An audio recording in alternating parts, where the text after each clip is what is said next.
The garage reeked of grease and shattered hopes. It was 2 a.m., and I was staring at a dent in my Mustang's hood, wondering when my life turned into a bad country tune without the twang.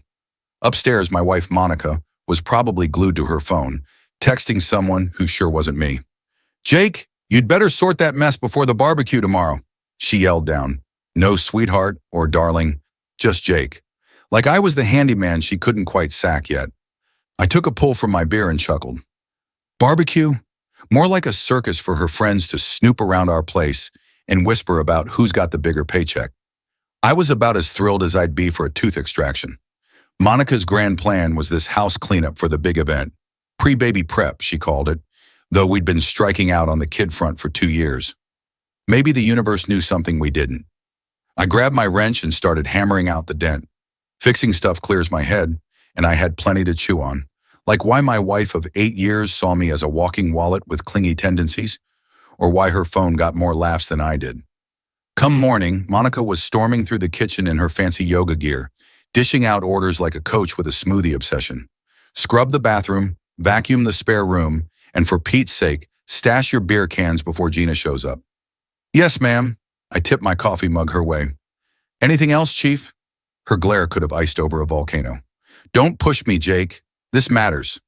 To whom, I thought, but I zipped it and got to work. 8 years of marriage teaches you when to hold your fire. Gina rolled in first, of course, Monica's best pal and chief cheerleader, a freshly divorced HR rep who traded gossip like stock options. Right behind her was Lila, Monica's cousin, a wannabe TikTok star filming every second for her brand. Monica, this house is gorgeous, Gina squealed, phone already rolling. You're so lucky to have a guy who can fix anything. Fix anything, huh? I was Mr. Fix-It when something broke, but a ghost when they didn't need me. Jake gets by, Monica said, her smile as cold as a winter ditch. Though I sometimes wonder if he's really built for the whole family thing. Her words stung like a slap. I was standing there, vacuum in hand, like some prop in her perfect life. They chatted about me like I was just part of the decor. Some guys just don't have what it takes for the big stuff, Lila chimed in, still filming. But at least he's trying, right? I wanted to unload on them, but I just grinned and nodded. Let them think I'm a pushover. Underestimating a quiet guy is usually a bad move. The afternoon crawled by with more of the same.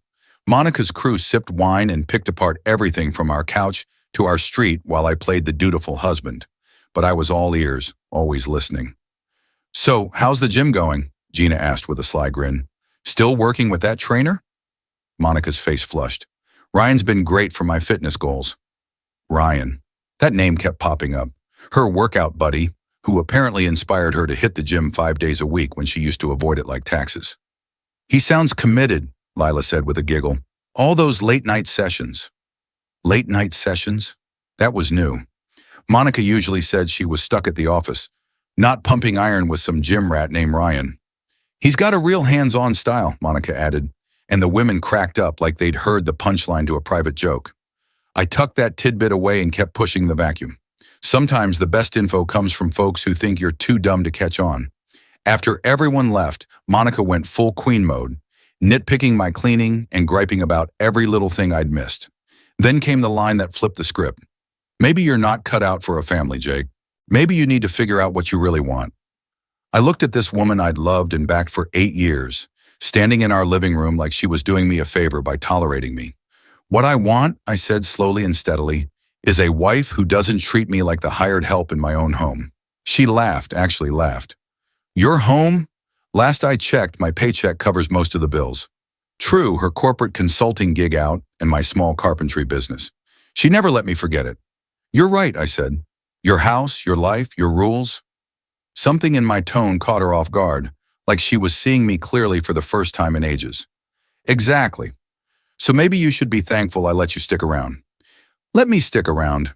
In the house where I fixed every leak, mowed every lawn, and paid half the mortgage despite earning less.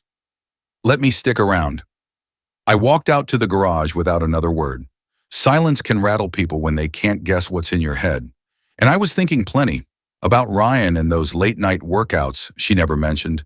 About her friends' snickers like they knew something I didn't. About how my wife just said she was doing me a favor by letting me live in my own home. Later that night, I found Monica's gym bag in her SUV. Inside was a key card for the Grandview Hotel, a whiff of cologne that sure wasn't mine, and a receipt from Luigi's Bistro, the upscale Italian joint she always said was too pricey when I brought it up. The receipt was dated last Tuesday, the same Tuesday she claimed she was working late on a big client pitch. I sat in the garage holding proof of my wife's lies and started laughing. Not the fun kind, but the kind where you realize you've been the butt of everyone's joke. My phone pinged with a text from Mitch, my best friend and top worker at the shop. "You good, man? Seemed off today." "Just beat," I texted back. But I wasn't beat. I was wide awake, maybe for the first time in months. For the next 2 days, I tailed Monica, dusting off old Marine Corps tricks from 20 years back. Following someone's easy when they think you're too clueless to suspect anything. On Wednesday, she met Ryan at the Grandview Hotel. This guy Ryan was exactly what you'd picture for someone who gets paid to yell about burpees. Tall, bronzed, probably dropping more cash on hair gel than I pull in a week. But what really twisted the knife? Lila was there too, lurking across the parking lot, filming them. Not for her TikTok hustle about green smoothies and hustle vibes, she was capturing my wife's affair like it was some low-budget soap opera. I watched them through my old hunting binoculars, these three turning my marriage into their personal reality show. Something icy settled in my gut. Not rage, that's too reckless. This was cold, hard math. That night I dug out an old app from my carpentry shop's security setup to mirror Monica's phone. Tech these days is wild. Within an hour I was scrolling her texts in real time. The chat between Monica and Gina was a real eye-opener. "Did you see Jake's face when we mentioned Ryan? LOL. Guy's got no clue. You could probably invite Ryan over for poker night and he'd think he's the plumber." Monica fired back, "Don't tempt me. Ryan's getting sick of all this sneaking around. Might be time to trade up husbands." Gina replied, "You could do way better." Monica's response, "Working on it. Just gotta sort out the details." Details? My wife was planning to swap me out like a busted table saw. I saved screenshots to 3 different cloud drives. Then I kept digging. Her text with Ryan made my stomach churn. Not just the flirty stuff, but how she trashed me. Jake passed out watching football again, like living with a worn-out hound. Ryan shot back, "At least hounds are loyal. Maybe it's time to put this one out to pasture." Real cute metaphor, Ryan. But the real kicker was her chat with a guy named Bryce, Lila's ex, and apparently Monica's other side hustle. One husband wasn't enough. She needed 3 guys, one to cover the bills, one for gym workouts, and Bryce for whatever else he was bringing to the table. "Jake's starting to sniff around," Monica texted Bryce. "Might need to push our schedule." "Schedule for what?" Bryce replied. "You know, the plan. The paperwork's almost done." "Paperwork? What paperwork?" Thursday night, while Monica was at her book club, code for meeting Bryce at his condo, I cracked her laptop. Her search history was like a blueprint for betrayal. How to get a spouse to sign power of attorney in Colorado divorce law. Can you transfer assets without the husband's knowledge? She wasn't just stepping out on me. She was plotting to swipe everything I'd built. The house, my carpentry business, even the Mustang. She was gearing up to clean me out with some legal sleight of hand I didn't fully get yet. But I got the gist. My wife wasn't just a cheater. She was a crook, and her whole posse was in on it. Friday morning, Monica announced she had a doctor's visit. "Just a prenatal check," she said casually, as if we'd been trying for a kid instead of living like strangers for the past year. "Routine stuff." "Want me to tag along?" I asked, probing. "No need. Gina's giving me a ride." Of course she was. I wondered if Ryan and Bryce were joining the caravan too, to make it a real field trip. But something about this doctor visit felt off. Maybe it was how she kept glancing at her phone, or how she'd started locking her laptop when she used to leave it wide open. Or maybe it was the clinic being some no-name place across town from our usual doctor's office. I decided to tail her again. The clinic was a dinky spot in a strip mall, sandwiched between a vape shop and an Indian takeout joint. Not the fancy medical centers Monica usually insisted on. I parked across the street and waited. She showed up with Ryan, not Gina. Their hands locked as they strolled inside. Something about their vibe was wrong. Too laid back for a couple supposedly checking on a baby, too cocky for people hiding an affair. I gave them 10 minutes, then walked in. The waiting room was your standard medical setup. Bland walls, old magazines, that sterile smell that makes you feel queasy even if you're fine. Monica and Ryan were in the corner, whispering and checking their phones. "Can I help you?" the receptionist asked. "Yeah, I'm here for my wife's appointment. Monica Carter." She looked puzzled. No Monica Carter on the schedule today. Maybe under her maiden name? Monica Walsh? Sorry, no appointments under that name either. I thanked her and stepped outside, my head spinning like a bad tire. If Monica wasn't here for a doctor's visit, what was she up to? I went back to my truck and waited. 20 minutes later, they came out looking smug, like they just closed a big deal, not a medical one. Ryan gave her a kiss in the parking lot, not a quick one, but the kind that said they didn't care who saw. Then he hopped into his Audi and peeled out. Monica got to her car, pulled out her phone, and made a call. "It's done," she said, loud enough for me to hear through her cracked window. "All signed and notarized. We're ready for the next step." Next step? Paperwork? Legal forms? The puzzle was coming together. I followed her home and cornered her in our driveway. "How'd the prenatal check go?" I asked. "Fine," she said, not meeting my eyes. "Everything's good." "Funny, I called the clinic. They said you didn't have an appointment." She froze for a split second, then slid into that smooth lying she'd clearly practiced. "I switched doctors, Jake. Women's stuff. You wouldn't get it. Try me. I don't have time for your paranoid nonsense. I've got work to catch up on." She started for the house, but I grabbed her arm. Not hard, just firm enough. "What did you sign today, Monica?" For the first time, her cool mask cracked. Monica's face turned sharp, like she was weighing whether to keep up the lies or just bury me right there in the driveway. "I signed papers to make sure I'm not stuck in this dead-end life forever," she said. "Papers that give me freedom you can't take away." "Freedom to do what?" I pressed. Her smile was colder than a Montana winter. "Freedom to not need you anymore, Jake. For anything." She yanked her arm free and marched into the house, leaving me standing there. Gut-punched, knowing whatever she'd signed was meant to gut me. That night, I did something I'd never done. I packed a duffel and bailed. Not for good, just long enough to figure out how to block Monica's play. I checked into a rundown motel on the edge of town and called Mitch. "I need a big favor," I said. "Name it," he replied.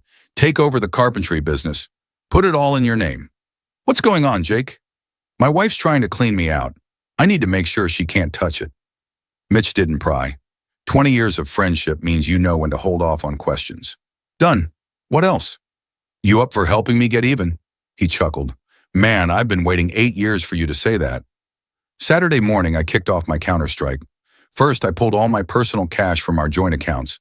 Not Monica's big-shot consulting money, just my share, which was decent since I'd been squirreling it away while she blew hers on fancy handbags and yoga retreats. Then I sold her SUV. She'd bought it with our joint funds, so I figured I had half a claim. I listed it on a local online marketplace. Pre-owned luxury SUV with a side of disloyalty. Needs a deep clean, but drives smooth. It sold in 3 hours. The buyer, a guy named Tom, grinned when I told him why it was priced to move. "My ex pulled the same crap," he said. "Good on you, brother." By Sunday, Monica was blowing up my phone. I let every call go to voicemail. "Jake, what the hell did you do with my car? You jerk. You can't just vanish and take our money. I'm calling the cops if you don't call back." Her messages got uglier, but one thing stood out. Not once did she ask me to come home or say she wanted to fix things. Just rants about cash and her precious SUV. Monday morning, Ryan showed up at my job site. My crew was laying the foundation for a new house in a quiet suburb, with a gaggle of neighbors gawking from the sidewalk. Small-town entertainment at its finest. Ryan swaggered over in his gym gear, carrying an ego that probably worked on folks who didn't spend 2 decades hauling lumber. "We gotta talk," he declared, loud enough for the whole block to hear. "Do we?" I kept smoothing concrete, not bothering to glance up. "I don't recall booking you a slot." "It's about Monica," he said. "What about her?" "She's stressed out because of your little runaway stunt. It needs to stop." I finally looked at him. Ryan was ripped, I'll give him that. Probably spent hours sculpting those biceps. But gym muscles and work muscles aren't the same. Gym muscles are for show. Work muscles get the job done. "You're real worried about my wife's stress, huh? That's sweet." A couple of my guys snickered. They'd already clocked what Ryan hadn't. He'd just waltzed into enemy territory and painted a target on his back. "Look, I know you're upset about the separation," he started. "Separation?" I cut him off. "Who said anything about a separation?" Ryan's tan faded a shade. "I mean, this break you're taking. Is that what Monica's calling it? A break?" The neighbor crowd was growing, and someone had their phone out, filming. Ryan was starting to realize this wasn't going his way. "The point is," he said, trying to regain control, Monica needs you to quit playing games and act like a grown-up. Games? I let out a laugh. You want to talk games? How about the one where you and my wife sneak off to hotels and think I'm too dumb to notice? The crowd went dead silent. Ryan's face cycled from tan to red to ghost white in seconds. You don't know what you're talking about, he stammered. I know plenty, Ryan. Want me to spill it for the audience? I pulled out my phone and opened my folder of screenshots. How about this text where Monica calls me a worn-out hound and you suggest putting me out to pasture? Cute one, right? Ryan took a step back. You can't just snoop through someone's phone like that. Snoop? You're preaching about privacy while messing around with my wife? That's bold. Mitch and a couple of my crew stepped up beside me. Not menacing, just there. Everything good, boss? Mitch asked. Ryan here's giving me marriage tips, I said. Seems he's got some thoughts on the matter. Mitch sized Ryan up like he was picking out a bad board to toss. You married, Ryan? No, Ryan muttered. Ever been married? No. So you're dishing out marriage advice based on what? Your track record of wrecking other people's? Ryan glanced at the crowd, now about 20 strong, most holding hammers or trowels, staring at him like he was something stuck to their work boots. This is stupid, he said. I'm just trying to help Monica deal with an unstable situation. Unstable? I stepped closer. You think I'm unstable, Ryan? I don't want trouble, man. Trouble? Why would there be trouble? I grinned. We're just chatting about marriage, privacy, and respect. I got close enough that he had to tilt his head up. Gym muscles don't add inches. Here's the deal, Ryan. My wife can choose who she wants to be with. That's between her and me. But you show up at my job site to lecture me about my business? That makes you my problem. I wasn't lecturing, he mumbled, eyes darting to the crowd, the cameras, my crew with their concrete-stained hands. What would you call it then? Ryan looked trapped. I'm just trying to help Monica. Tell you what, I said, strolling over to his Audi parked nearby. His gym bag sat on the front seat. Nice ride. Must be sweet to afford this on a trainer's paycheck. Don't touch my car, he snapped. Wouldn't dream of it. But that gym bag looks a lot like one I saw at the Grandview Hotel last week. Ryan's face confirmed everything. Here's my advice, Ryan. Take your helpful vibe, your Audi, and your gym bag, and go meddle in someone else's marriage. Because if I catch you near my wife again, we're going to have a very different chat. Ryan bristled. You can't tell me who I can see. You're right, I said, scooping up a handful of wet concrete and holding it over his shiny car. I can't tell you squat, but I can show you. Jake, don't what? Don't mess up your Audi's paint job? That'd be a real shame, wouldn't it? The neighbors were eating it up. One guy even hooted when I raised the concrete higher. All right, I get it, Ryan stammered. What's that, Ryan? Stay away from Monica. Close. The point is, stop acting like you're slicker than everyone else. Stop strolling into my life with demands. And stop thinking the guy whose wife you're messing with is a pushover. I dropped the concrete back into the mixer. Now beat it before my crew decides they need a break time show. Ryan practically sprinted to his car. As he peeled out, someone in the crowd yelled, That's how you deal with a marriage wrecker. But I wasn't done, not by a long shot. That afternoon, Lila posted a TikTok video, trying to be all mysterious but handing me pure dynamite. She was at brunch with her crew, griping about family drama and how some folks can't handle the truth about their relationships. But in her DMs, which I could still see through Monica's phone, she got real chatty with her followers. OMG, my cousin's husband is losing it. He confronted Monica's trainer at his job site and made this huge scene. So cringe. Someone replied, Monica's got a trainer? Lila wrote back, Yeah, this guy Ryan. Total hottie, but not the sharpest. Tried to scare Jake and got shut down hard. LOL. Another asked, Are they a thing? Let's just say Monica's getting a lot of one-on-one coaching. What about Jake? He's been out of it for years. Monica says he's just there to cover bills while she plans her next step. Next step. She's been talking to lawyers about securing her finances. Something about shielding her money if things go south. Shielding her money. The puzzle pieces were clicking. Then Lila slipped up big time. The hilarious part? Ryan thinks he's her only side guy. Monica's also been seeing this dude Bryce. It's like a reality show. 2 minutes later, she deleted it all, but screenshots didn't vanish, and I had every single one. Monday night, I put together what a lawyer might call a rock-solid evidence file, but I called it enough dirt to sink them all. Photos of Monica and Ryan at the Grandview Hotel, screenshots of her texts plotting to swipe my assets, records of her fake doctor visits, Lila's DMs admitting Ryan wasn't the only fling, bank statements showing Monica shuffling money behind my back. The real jackpot was on her laptop. She'd been working with a lawyer named Ellen Harper, setting up what they called divorce protection, legal maneuvers to control our joint assets while locking her personal cash away from any claims I could make. The plan was slick. Push me into filing for divorce while she held all the cards, then use her bigger paycheck and stage concerns to paint me as some unhinged husband who couldn't handle money. She'd already signed papers giving herself power of attorney over our accounts for emergencies. The emergency being whatever story she'd spin about my mental state. Tuesday morning, Monica rolled up to my motel with Gina and a woman I didn't know, probably the lawyer. They looked like a squad sent to ruin my day. "We need to talk," Monica said, barging into my room like she owned the place. "Do we? Last I checked, you said you didn't need me for anything." "Stop acting like a kid, Jake. This is out of control." "Which part? You scheming to steal my business? Or you running around with multiple guys while pretending we're trying for a kid?"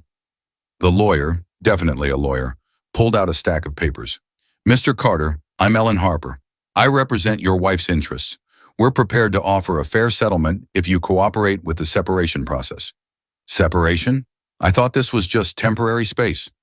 "Given your recent actions," Monica cut in, "it's obvious you can't handle our marriage like an adult.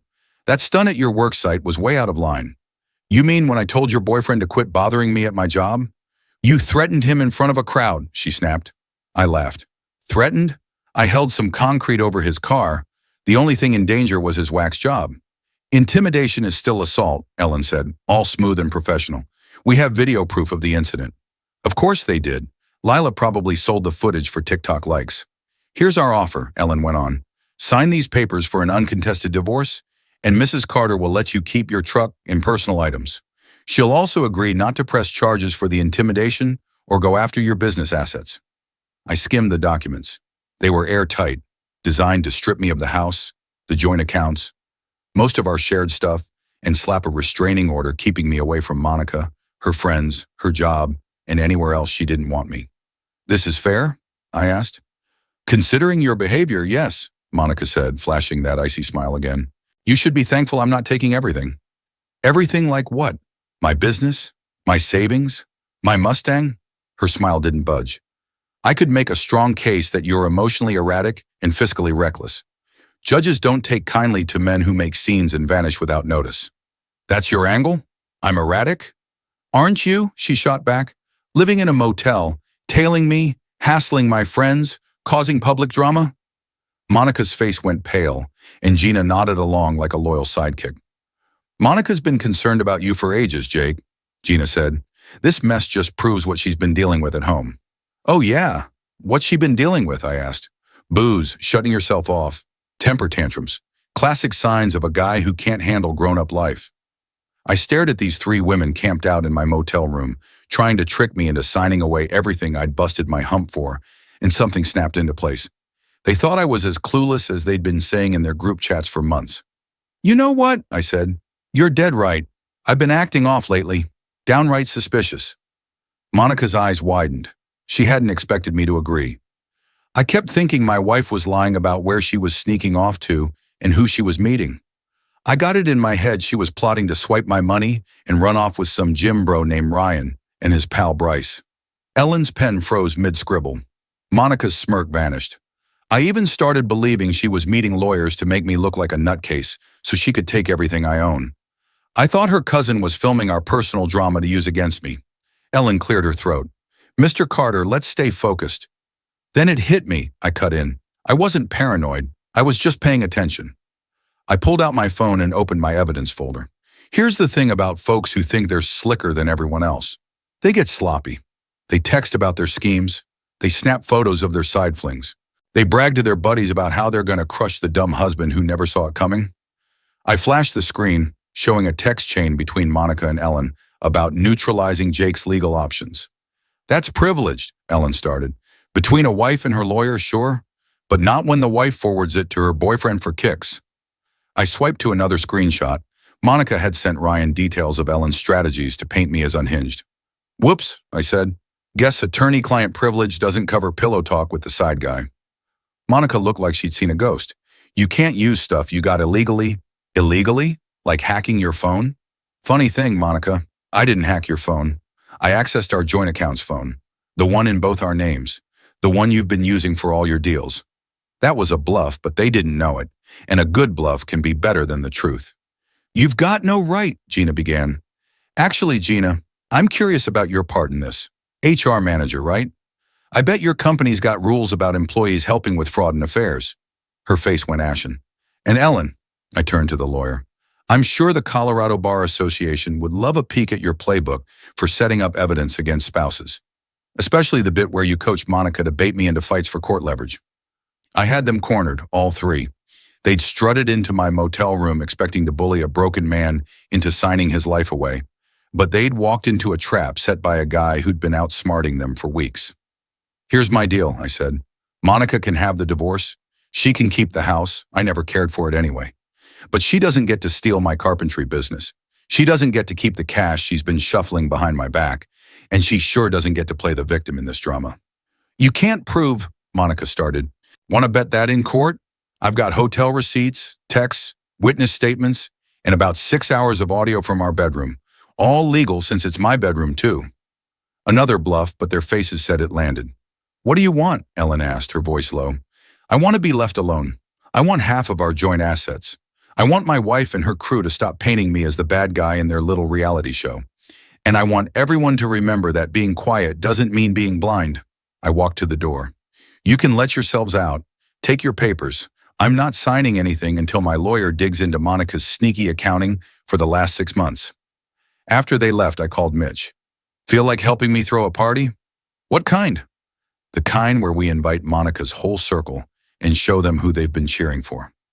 Wednesday was go time, what I called the showdown in my head. A little get-together to give Monica's crowd the truth they'd been dodging. I picked the perfect spot. Luigi's Bistro, the same fancy Italian place Monica took Ryan for date nights on my dime. I booked the private dining room for a family event and sent invites to everyone in Monica's orbit, her parents, her coworkers, her book club, her gym pals.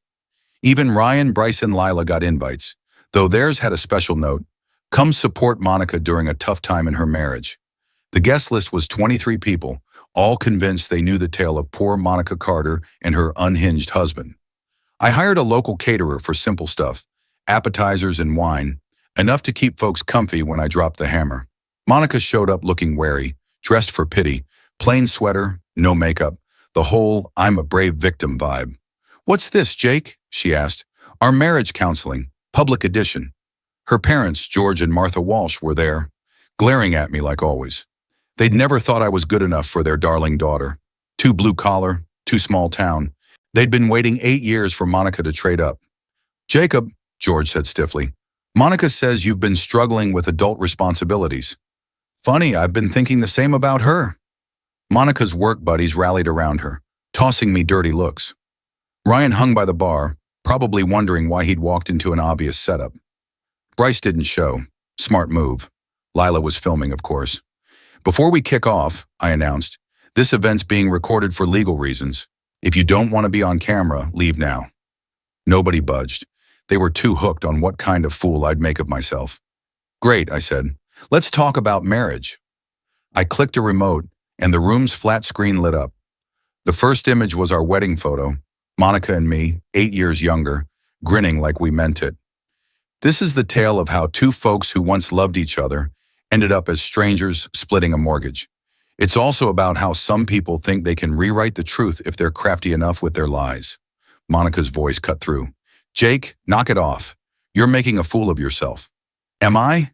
'Cause I feel like I'm just warming up. I clicked to the next slide, a timeline labeled Monica's version of reality. According to my wife, I'm a hot mess who drinks too much, slacks on work, and can't handle being a grown-up. She's been spinning that yarn to anyone who'll listen for months. I clicked again, pulling up bank statements from our joint account. Reality check number 1. I've covered 63% of our household bills over the last 3 years, even though Monica's base pay outshines mine. How? I bust my tail weekends, holidays, and late nights while she sticks to office hours and treats herself to spa weekends. Monica's face flushed crimson. This is way out of line, she snapped. Reality check number 2. Another click brought up phone records. Monica says I'm distant, barely talk to her. But our carrier says she sent over 3,000 texts to folks who aren't me in the past 2 months. Me? Maybe 200. Mostly about jobs. Her coworkers started shifting in their seats. This wasn't the sympathy fest they'd expected. Reality check number 3. Hotel receipts flashed on the screen. Monica's been pulling late nights at work lately. Real late. So late she needs to crash at the Grandview Hotel to stay close to her projects. Ryan edged toward the exit, but Mitch and a couple of my crew stood by the door. Not menacing, just there. Funny thing about hotel receipts, I went on. They've got timestamps. So when Monica told me she was at book club last Thursday at 7 p.m., she was actually checking into room 204 with someone who's not her husband. This is harassment, Monica's mom Martha said, her voice like ice. George, call the cops. Let's talk about harassment, Martha, I shot back. Your daughter's been working with a lawyer to swipe my carpentry business while convincing everyone I'm unhinged. That's the kind of thing you taught her? I clicked again, showing text between Monica and Ellen Harper, outlining plans to provoke Jake into public outburst for divorce court leverage. Here's a gem. If we can get him to flip out over the Ryan thing, it'll back up the instability claim. That's your daughter scheming to set me up. The room went quiet as a graveyard. Even Lila stopped filming. But wait, there's more. I clicked through screenshots. One affair wasn't enough for Monica. Say hi to Bryce Coleman, fling number 2. Photos appeared. Monica and Bryce at his condo, leaving bistros, parked outside our house while I was on a job. Bryce has been busy. He's the one who helped Monica trick me into signing the power of attorney papers last month. I thought they were for refinancing the house, but they gave her control over my business accounts.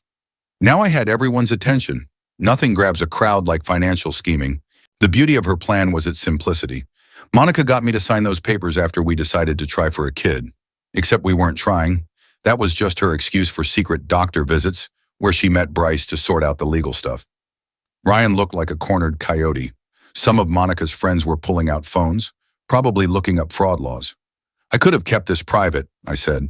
Filed for divorce, split everything down the middle, and walked away. But Monica made a big mistake. I clicked to the final slide, screenshots of a group chat where Monica, Gina, and Lila cackled about crushing dumb Jake and how easy it'd be to take everything from a guy too clueless to notice. She made it personal, turned my marriage into a game for her friends, made humiliating me a team sport. The silence was so thick you could hear the hum of the restaurant's AC. Here's what's happening next, I said.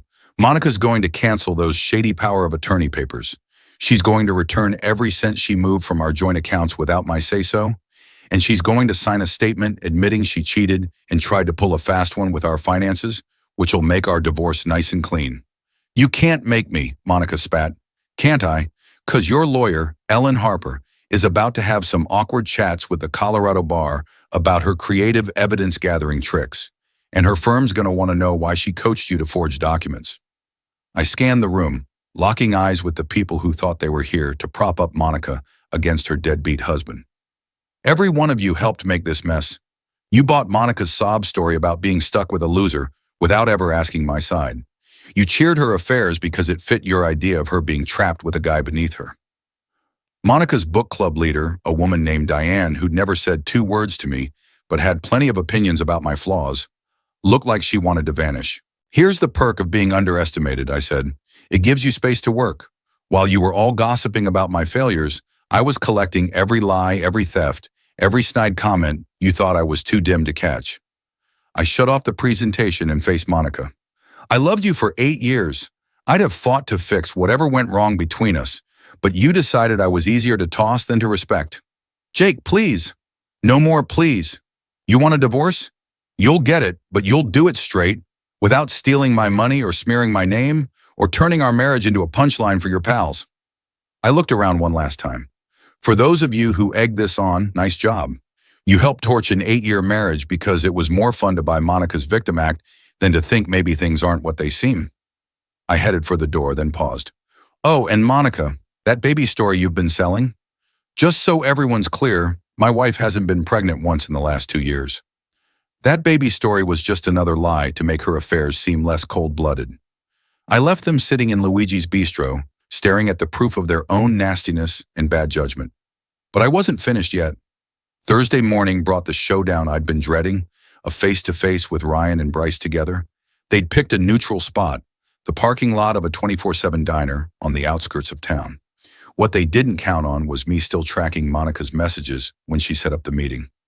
I got there early, parked my truck, and watched them pace around Ryan's Audi like cornered dogs, clearly trying to figure out how deep they were in and what moves they had left. When Monica showed up, looking drained and frantic, I decided it was time for our final talk.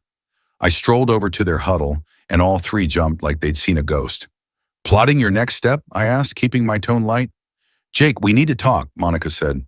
"This has spun way out of control." "Has it? 'Cause from where I'm standing, it's all going exactly to your plan." Ryan stepped up, trying to play tough guy. "Look, we're all grown-ups here. We can sort this without anyone getting hurt." "Hurt?" I let out a dry laugh. "Ryan, you've been sneaking around with my wife and helping her siphon my money. Someone's already taken a hit." "Nobody took anything," Bryce cut in, skinnier and twitchier than Ryan, clearly the schemer of the trio. "Those papers Monica signed were totally legal." "Were they?" "My lawyers got questions about power of attorney documents notarized by someone who's not a licensed notary." Bryce's face went pale. "I never said I was." "You never said you weren't either. Turns out that's a felony in Colorado. Posing as a notary to pull off document fraud, 5 to 10 years if the state goes after you." "This is absurd," Monica said, her voice shaky. "You can't prove any of this." "Monica, sweetheart, I've already proved it all. The question is what happens now." I pulled out my phone and showed them a number, the Colorado Attorney General's fraud hotline. "I've got two paths here. I can dial this and report attempted theft, document fraud, conspiracy, charges that'll tie you three up in court for years. Or what?" Ryan asked, sweat beading on his forehead. "Or we handle this like adults. Real adults, not the fake grown-up talk you were planning to feed me." I looked at each of them. "Monica, you're filing for divorce. Clean, no fault, 50-50 split of what we built together. No grabbing my carpentry business, no keeping the cash you shuffled around, and no playing victim about how your deadbeat husband drove you to cheat.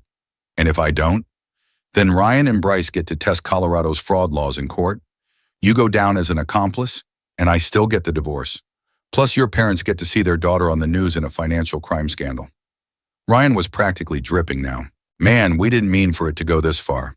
"Sure you did. You just thought I was too dumb to catch on." I turned to Bryce. "You're returning every fake notarized document. You'll sign a statement admitting what you did and why, and you'll steer clear of my wife for good. What if I say no? Then you'll find out how much Colorado loves cracking down on fraud. Your call." "And me?" Ryan asked. "You vanished from Monica's life. No more gym sessions, no more hotel hookups, nothing. Plus you're paying me back for all those dinners at Luigi's Bistro she put on our joint credit card." "That's blackmail," he snapped. "No, Ryan, that's accountability.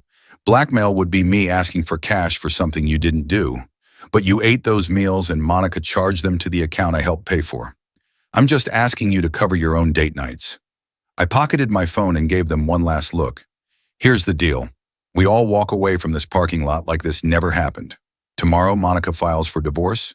Next week, Bryce hands over his statement and the documents. Ryan pays me back and disappears from both their lives.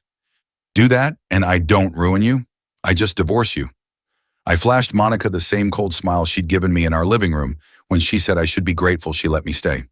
"Don't. And you'll learn what happens when you underestimate someone one too many times." I walked back to my truck and drove off, leaving them to stew. Friday was too quiet.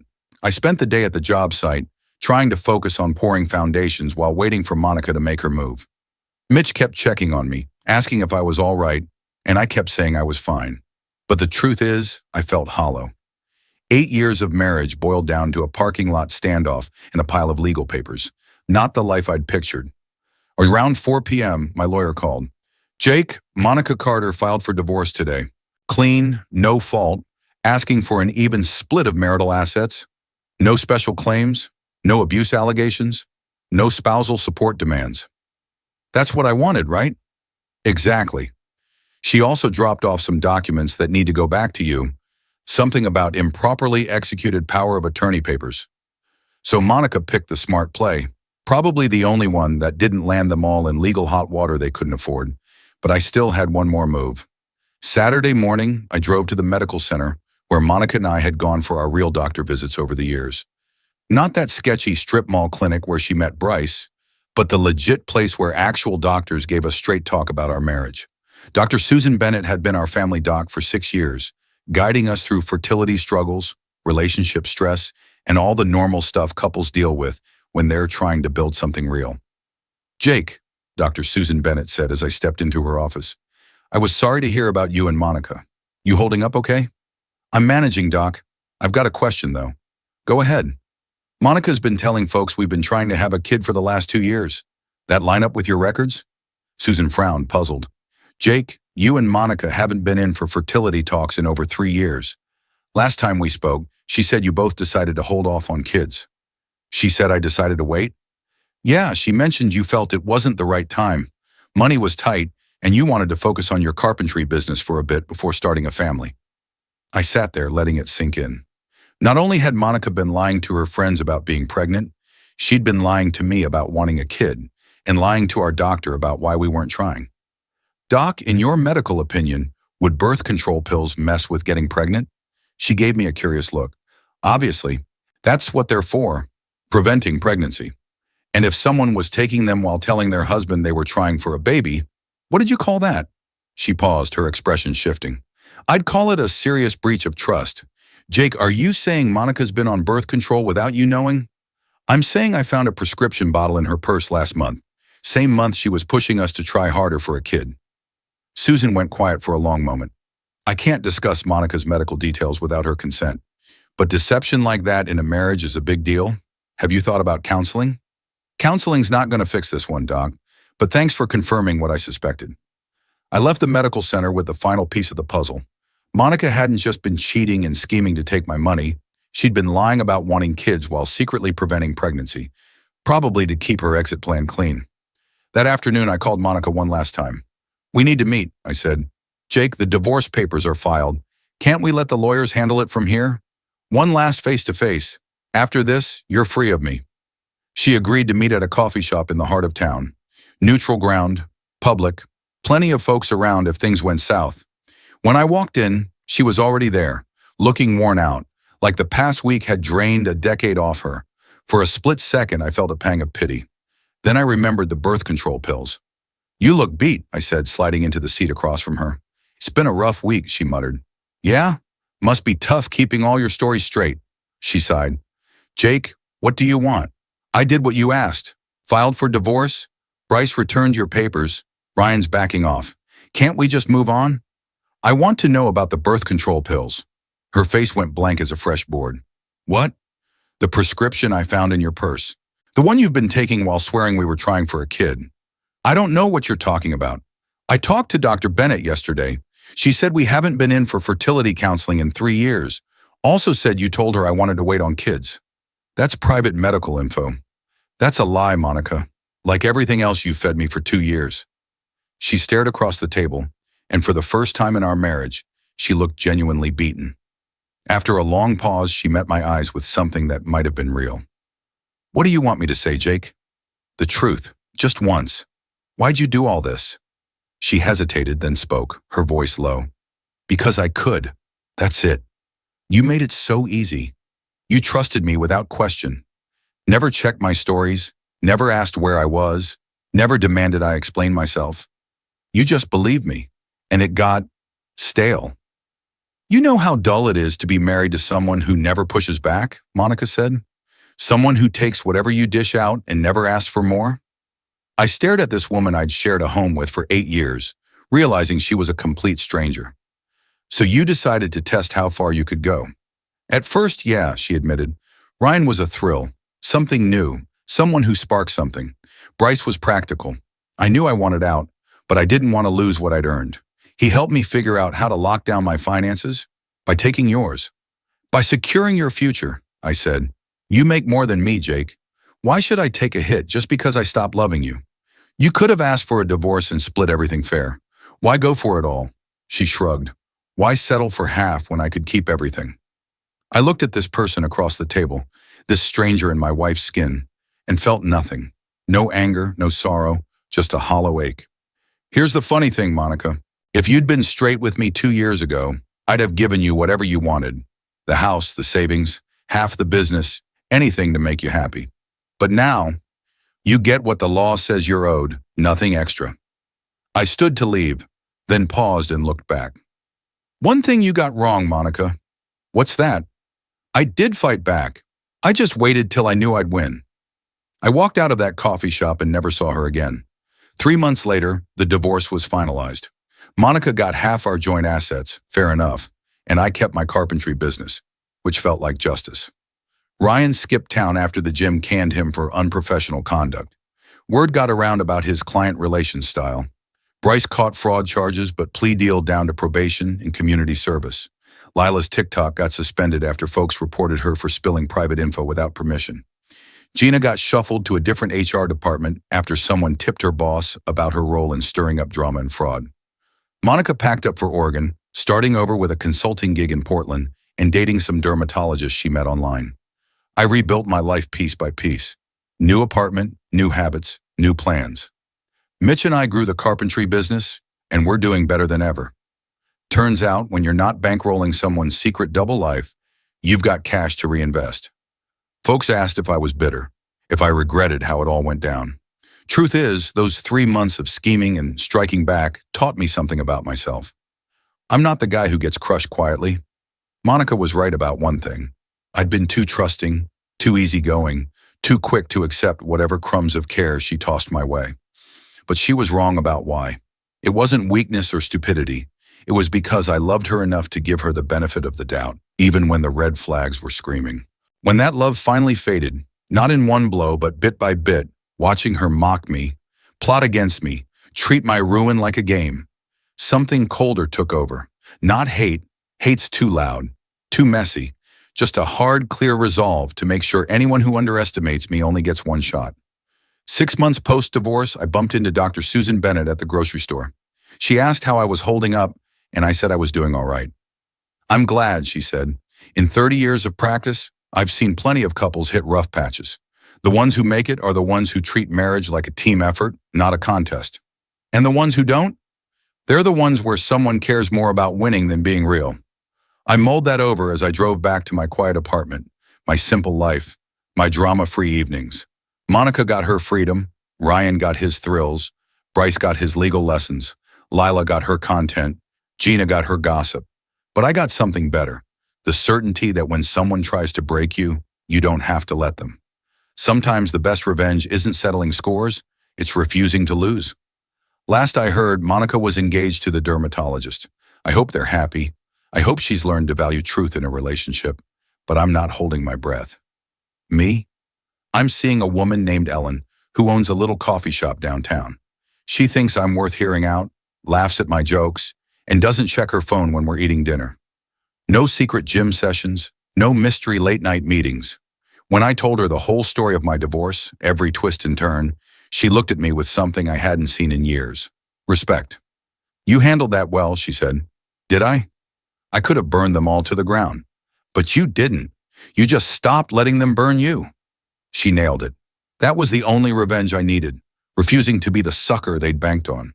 Monica thought she was so clever, so polished, so far above the boring carpenter who paid the bills, fixed the leaks, and loved her without demanding proof he deserved it. She thought I was too simple to unravel her schemes, too trusting to spot her lies, too soft to fight back when she showed her true colors.